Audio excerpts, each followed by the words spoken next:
आज देश का बजट पेश हुआ। वित्त मंत्री ने बजट पेश किया, जिसको लेकर तरह तरह की बातें सामने आ रही थी कि आखिर बजट में ऐसा क्या होगा, बजट में ऐसा क्या निकलेगा कि आम आदमी की जेब में क्या बचेगी, किसानों के लिए क्या आएंगी। बहुत सारी उम्मीदें लोग लगा के रखे थे। कई लोगों का कहना है कि बजट बहुत अच्छा था, कई लोगों का कहना है कि बजट ये सही नहीं है, और कई लोगों का जो भी कहना है। इस मामले को लेकर हम मध्य प्रदेश के पूर्व पंचायत मंत्री से भी हमने जानने का प्रयास किया कि आखिर में इस बजट में आपको क्या अच्छा लगा। तो जानिए, उन्होंने लगातार बीजेपी पर तीखा वार करते हुए कहा कि ये बजट जो है वो सही नहीं था और बजट जो है वो छलावा था। और उन्होंने आरोप लगाया, कई मुद्दों पर उन्होंने आरोप लगाया। ऐसा आरोप लगाया है कि आप भी देखिए, सुनिए कि आखिर पूर्व पंचायत मंत्री कमलेश्वर पटेल द्वारा बजट को लेकर क्या बयान किया गया है। आइए हम आपको सुनाते हैं उनके द्वारा बजट को लेकर क्या कहा गया। बजट में क्या कहना चाहेंगे? पूरी तरह से निराशाजनक है बजट भारतीय जनता पार्टी का जो गुप्त एजेंडा चल रहा है उस पर पूरी तरह से निर्धारित है। ये 7वां बजट है। 6 साल तो हो गए भाजपा के केंद्र सरकार को बने हुए। अभी तक तो अर्थव्यवस्था को चौपट करने का काम किया है। जब देश की जनता को महंगाई से निजात मिले, प्रदेश और देश का विकास हो, शैक्षणिक व्यवस्था सुधरे, स्वास्थ्य व्यवस्थाएं सुधरे, हमारी जो बुनियादी सुविधाएं हैं वो सुदृढ़ हो, जो विद्युत विहीन गाँव हैं वहाँ बिजली की व्यवस्था हो। अब सारे काम तो बंद हो गए। जो काम हम सब ने शुरू किया था, यूपीए की गवर्नमेंट ने शुरू किया था, वो सारे काम इन्होंने ऐसे योजनाएं लगाई, एफडीआई, नोटबंदी, जीएसटी, इससे पूरी अर्थव्यवस्था चौपट हो गई। कोरोना में भी इन्होंने बहुत सारे ऐसे निर्णय जल्दबाजी में लिए जिसकी वजह से हमारी सारी व्यवस्थाएं चरमरा गई। आज हमारा चाहे छोटा उद्यमी हो, चाहे दुकानदार हो, चाहे हमारी जो भी संस्थाएं हैं, वो सारी संस्थाएं आज हम कह सकते हैं किसान परेशान है। बेरोजगारों को रोजगार नहीं मिल रहा है। 2 करोड़ प्रतिवर्ष रोजगार देने की बात कही थी, किसी भी व्यक्ति को रोजगार नहीं मिला, बल्कि रोजगार छीन गया।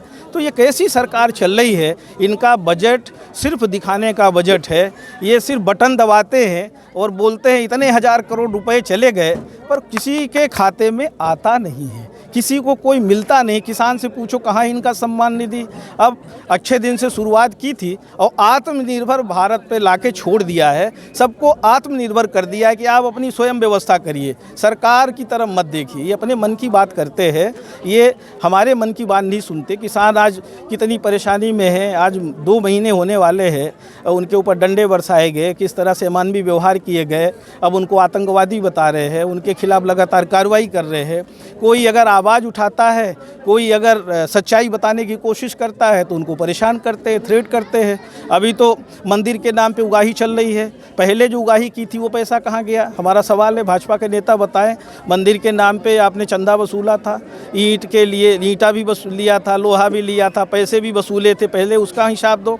क्या भाजपा का कार्यालय बनाने के लिए चंदा वसूले थे? पहले भाजपा के कार्यालय तो जरूर बने इतने वर्षों में, पर मंदिर का निर्माण नहीं हुआ। अभी सभी अधिकारी कर्मचारियों से लेके चाहे छोटा बिजनेसमैन हो, कोई भी हो, वसूली अभियान उनको टारगेट दिया गया है। पूरे प्रदेश नहीं, पूरे देश में ये वसूली अभियान कर रहे हैं और इस पैसे का इस्तेमाल ये चुनाव जीतने के लिए करते हैं, गरीबों को बरगलाने के लिए करते हैं।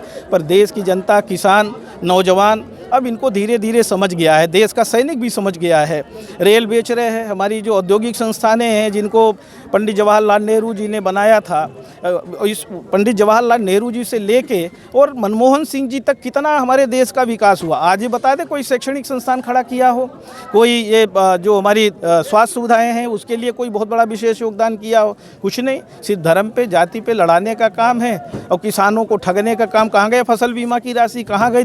किसानों की आय दोगुनी करने की बात कही थी, इसी मोदी जी ने कही थी कि नहीं? काला धन वापस लाने की बात कही थी, 2 करोड़ प्रतिवर्ष नौजवानों को रोजगार देने की बात कही थी, महंगाई आधी करने की बात कही थी। आधी तो छोड़िए, दोगुनी हो गई।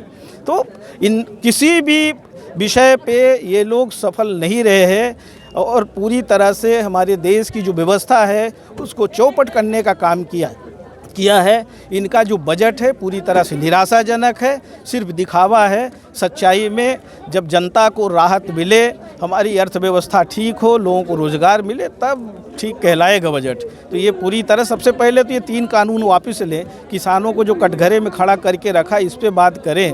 विधानसभा लोकसभा में चर्चा तो कराते नहीं हैं, सिर्फ बजट पारित कर लेते हैं, कानून बना देते हैं।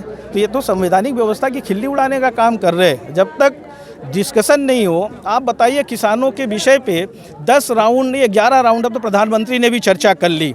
ये कानून बनाने से पहले अगर 2 राउंड भी, 1 राउंड भी देश के किसानों से सभी विधानसभाओं में चर्चा होती, सभी राज्यों में, लोकसभा राज्यसभा में चर्चा होती, तब पारित होता, तो आज ये स्थिति जो बनी है शायद नहीं बनती। ये इसके लिए पूरी तरह से मोदी जी, अमित शाह और पूरे नटवर लाल इसके लिए जिम्मेदार है। भाजपा के जो नटवर लाल है, जो झूठ फरेब की पार्टी है, सिर्फ झूठ बोलते हैं, गुमराह करते हैं। इनको अब सबक सिखाने का समय आ गया है। अब कोई इनके बजट पे विश्वास नहीं करता है। McHappy offered with our brand with SS Footwear, बैरन का एकमात्र प्रतिष्ठान जहां आपको मिलेगा सभी branded shoes, sandals, wallets, belts और एक्सेसरीज, साथ ही बाटा की वैरायटी ऑफ आइटम जो आपके गेटअप को देंगे परफेक्ट लुक। तो देर किस बात की, आज ही विजिट करें हमारे शोरूम। हमारा पता है 426 वैडन, बिंदनगर रोड, धोती, वैडन, सिंगरौली, मध्य प्रदेश। नंबर 9425177049, 9798859115। चाय हर घूंट में स्वाद, चाय सुट्टा पार। CSB बैढ़न सिंगरौली जिले में पहली बार सारे फ्लेवर की चाय और बेस्ट सर्विस के साथ 100 से अधिक आउटलेट पूरे मध्य प्रदेश में। फैमिली और कपल्स कैफे, पता है Bindnagar road, tiger inn hotel के सामने, बैढ़न, सिंगरौली, मध्य प्रदेश। Contact number 6260540078। हमारे चैनल को सब्सक्राइब करें, घंटी का बटन दबाना न भूलें, जिससे नई अपडेट आपको समय समय पर मिल सके।